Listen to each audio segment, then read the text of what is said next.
So next, I want to talk to you about humility. I remember when I was brand new in the field, I had a supervisor. There was a sign in her office that said, if you can't dazzle them with brilliance, baffle them with bullshit.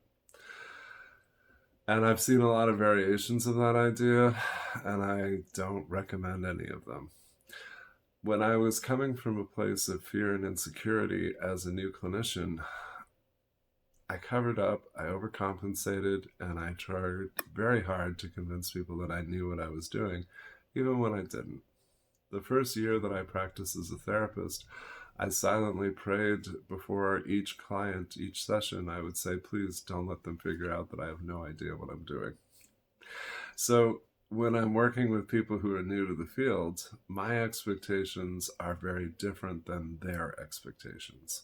I expect them to struggle. I expect them to have gaps in their knowledge. I expect them to have a hard time reconciling what it was that was taught to them in a textbook as opposed to what it is that's presented to them when they actually start working in the field.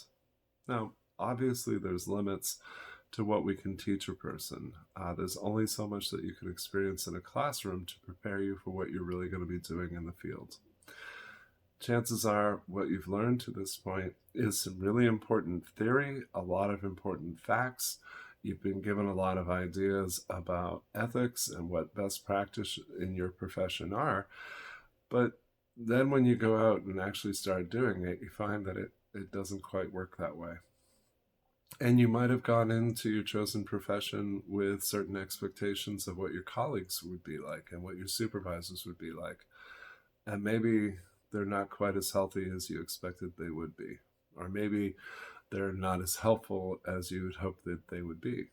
So I really urge you to look for kindred spirits in the workplace. Look for people who want to promote the success of others. And this is hard because it's largely an intuitive process. Like, we're not out there wearing t-shirts that's saying, hey, I'm not competing with anybody. I hope we all win. People who have been in the field a long time and love the work that they do love to teach. We love to mentor because we want to share what we've learned. We want to prevent others from struggling or suffering in the ways that we have. And we're in touch with a really important bottom line, which is that in all of the healing and helping professions, the truth is we need all the help we can get. We need more good professionals doing this work. In every single profession, we're struggling. We're struggling because our coworkers are burned out. We're struggling because the institutions that we work for have unhealthy expectations. We're struggling because managed care demands what it does. We're struggling on a lot of different fronts. So the more that we're coming together and working not just as a team, I think that's a little bit cliched, but working in meaningful support of one another, because so much of the work that we do is individualistic. Maybe in your profession, you're working as part of a large team, but you notice that that team is very hierarchical, or you notice that that team doesn't seem to have any cohesion. And I would say to you that, at least in my experience and the experience of those I've served, is very much the norm. There's certain stereotypes that follow each of the healing and helping professions. Nurses are perhaps the most notorious. They have a very strong reputation for how they tend to relate to one another. We know that disproportionately nurses tend to come from families of addiction. We know that oftentimes they're struggling because the simple truth is nurses have to tolerate doctors and the administration and the hierarchy. And they're some of the most extraordinary people I know are nurses. And yet, despite their incredible service to others, the ways in which they relate to themselves are deeply flawed. More so than most professions, nurses tend to struggle with substance use disorder, and that's been very prominently displayed in all of the research in recent years.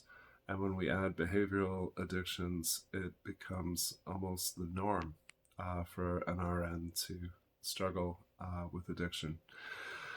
So the settings, the professionals, the expectations, the demands, this is what we're up against. And so my hope is that you surround yourself with people who are also new to the field and struggling so that you can support one another meaningfully.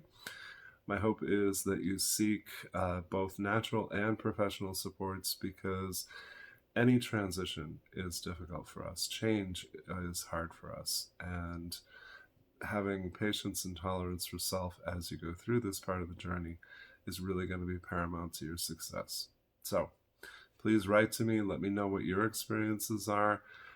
Did what you learned in the textbook play out really well in the workplace? If so, I'd be delighted to hear about that. I know for most of us, that's not how it goes. So let me know about the adjustments that you're making, and I hope that you get to have a lot of grace and support as you make those transitions. Counseling@roadrunner.com.